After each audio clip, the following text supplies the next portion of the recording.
Hey everyone, today we're going to be talking about this Spider-Man Faceshell and Lens kit from Matthew DC. Now I know what some of you are wondering, and yes, I didn't 3D print my own Faceshell this time around.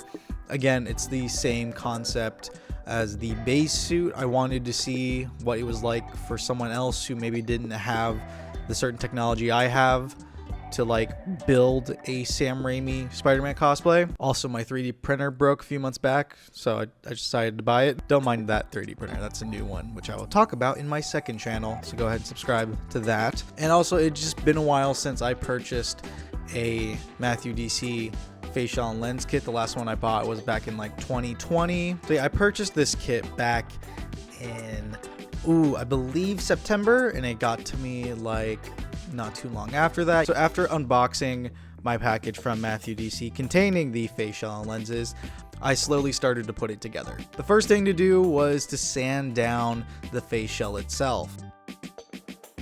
Usually I don't take this much time sanding a Faceshell, especially a 3D printed one, just because it's going to be going under my mask anyways. So I didn't really mind in the past, but this time around I just thought, why the hell not? Because I'm going to have to spray it down with Plasti Dip anyways.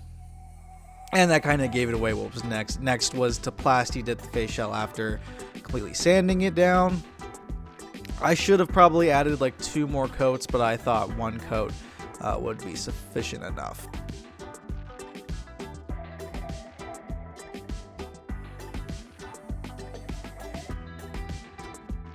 After that, it was time to go ahead and start on the lenses. Now, the specific paint job that the Raimi lenses have is kind of odd. It's not just black and it's not just silver. It kind of has its own like painted on shading on it, like the webs do.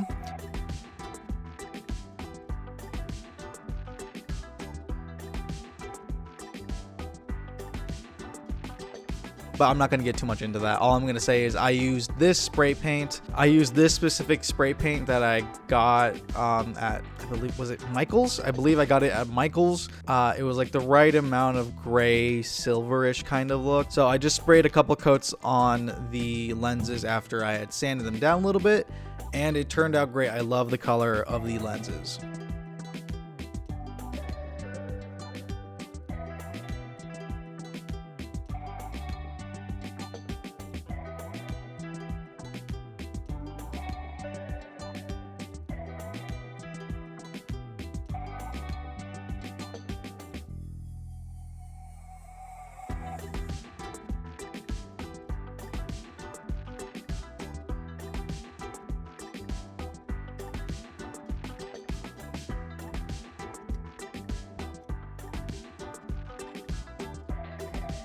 And the lenses were pretty simple. I just had to make my own little template, which I believe I have here. Yep, I made my own little template of what the lens piece actually needs to be.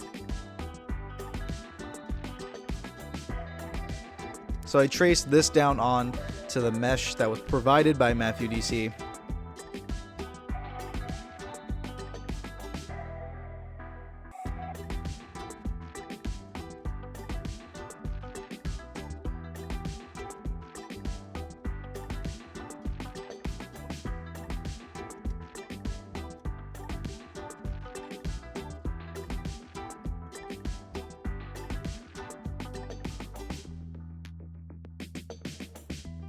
And then I just glued them on.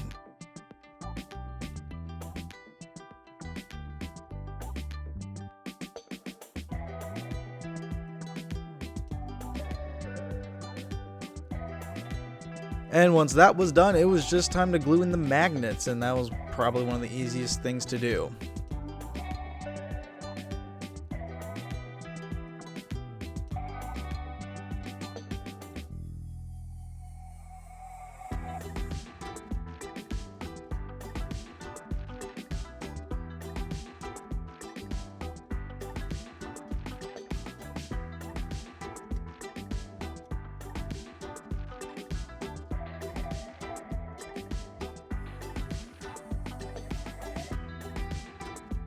So this is what the Faceshell looks like without the mask. It's it's all plasti dipped and the lenses are magnetic onto it. It fits my head pretty well. The chin is a tad uncomfortable, but maybe that's just because I've been so used to my movable jaw face shells. My last 2 cosplays I've had movable jaws and this one doesn't. So that might be why, but yeah, other than that, I think it fits pretty well. So let me go ahead and go into my bathroom and try to slide the mask on to this again. It was difficult the first time. It's still gonna be difficult now. Alrighty, this is what it looks like with the mask on the face shell and on my head. I might have a little bump here because of my hair tied back in the mask, but I think this looks pretty good. And again, I love the dye sublimation job done by Print Costumes. We bumped the mic, and then the face shell and the lens frames sculpted and printed by Matthew DC are just perfect with this, I think. The only thing that kind of looks off maybe is that the mask was actually printed on a slightly bigger size than my head. It's a little loose and it doesn't fit quite right with the lenses here you can see up here. Other than that, I think this looks great. The neck is a little long. I could fix that myself if I wanted to. But yeah, I think I really like this. Now let's take this off. There we go. Cool. And the great thing about it being plasti dipped is that the mask fabric will kind of stay where it is right now because of the friction applied between the fabric and the plasti dip. I think that's how science works. Alrighty, that's pretty much it for this video. It was just me talking about how I got the facial and lenses done for this cosplay. If you guys want to find out how I did the webs on this, make sure to check out next week's video where I talk about the puff painting technique I learned and used for this project. So make sure you subscribe for that, and make sure you subscribe to my second channel to find out what's happening with that 3D printer. And I'm not talking about the cat behind the 3D printer. When did you get up there? But yeah, till then, like and subscribe. I'll see you guys next time.